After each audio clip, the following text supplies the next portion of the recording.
Dans ce module, nous allons voir comment importer des données tabulaires Excel, puis réaliser un tableau à l'aide de ces données de manière automatique. Enfin, nous allons voir comment formater ce tableau à l'aide de feuilles de style CSS. Nous allons commencer par choisir l'endroit où nous voulons insérer le tableau Excel. Ça sera donc après le texte que nous avons déjà inséré. Je vais ensuite aller dans le menu Fichier, Importer, Document Excel. Fichier, Importer, Document Excel. Je vais choisir maintenant le tableau que je désire importer, répartition de l'eau sur la terre. Je vais ouvrir ce tableau. Et donc automatiquement, Dreamweaver importe le tableau et crée le tableau HTML correspondant.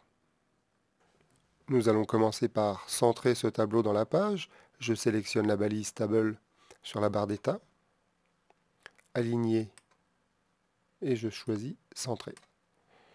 Voilà. Maintenant, je vais encore créer quelques règles de style afin de formater ce tableau.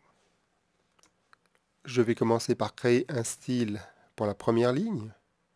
Je vais aller sur le panneau style CSS, créer une nouvelle règle de CSS qui sera donc une classe que je vais appeler .titre tableau.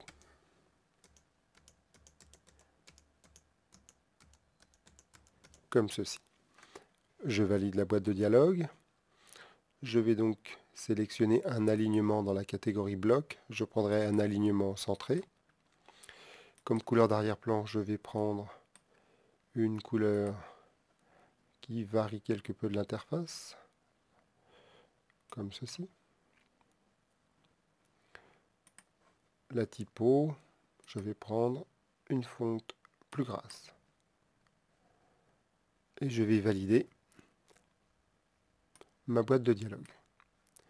Je vais ensuite sélectionner les cellules auxquelles je vais appliquer cette classe.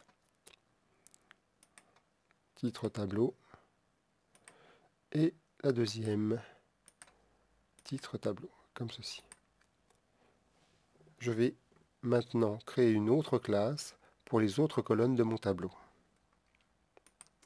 Pour ces colonnes, je vais donc créer une règle dans le panneau de style que je vais appeler, donc de type classe, que je vais appeler .cellTab.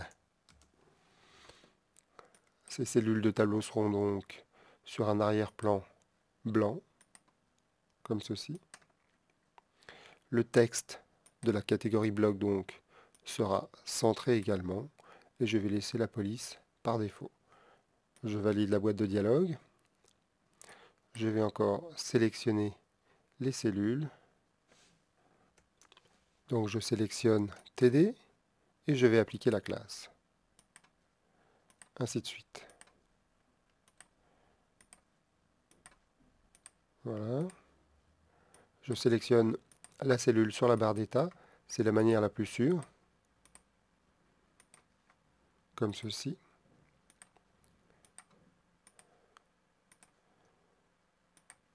Voilà, la dernière. Comme ceci. Je vais enregistrer mon fichier. Menu fichier, enregistrer. Et je vais visualiser le résultat dans le navigateur. Aperçu dans Firefox. Pour voir les résultats, j'enregistre également la feuille de style. Voilà, donc mon tableau qui est apparu. Je vais maintenant lui donner un autre aspect. Je vais rajouter des bordures à ce tableau. Nous allons fermer le navigateur. Je vais resélectionner la balise HTML table et positionner des bordures comme ceci. Voilà. Mon tableau est donc maintenant terminé. Pour terminer cette page, je vais encore intégrer un autre tableau. Je vais couper le titre du deuxième tableau, le placer sous mon premier, comme ceci. CTRL V pour le coller. J'en profite pour lui donner un format d'entête de niveau 2. Et également à celui-ci. les en-têtes de niveau 2, comme ceci. Voilà. Je vais maintenant aller chercher le deuxième tableau, fichier, importer, document Excel. Je sélectionne donc la composition principale de l'eau de mer. J'ouvre mon tableau, qui va donc se retrouver intégré. Je vais le centrer en sélectionnant la balise table et en choisissant un alignement centré. Je vais encore sélectionner les différentes balises et leur appliquer les mêmes classes que dans le tableau précédent, de manière à ce qu'il y ait une unité entre tous mes éléments. Je vais sélectionner maintenant les cellules TD, comme ceci.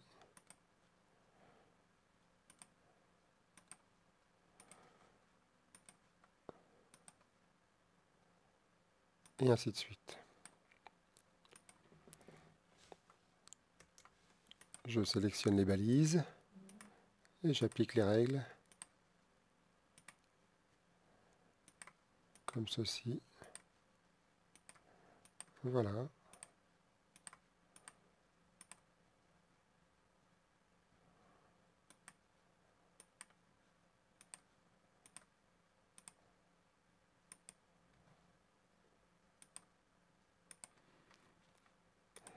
À noter que si je veux faire une sélection multiple comme ceci pour appliquer les différentes règles,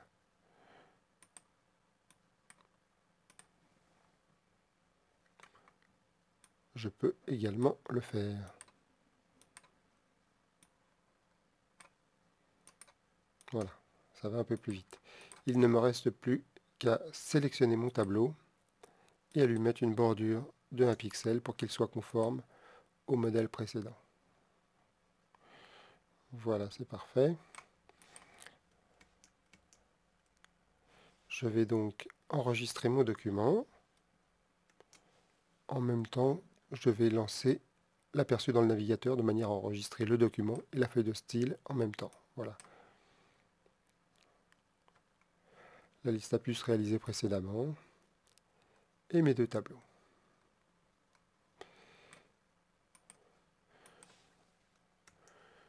Voilà, nous sommes donc à la fin de notre module création et importation de tableaux à partir de données Excel et réalisation des feuilles de style associées.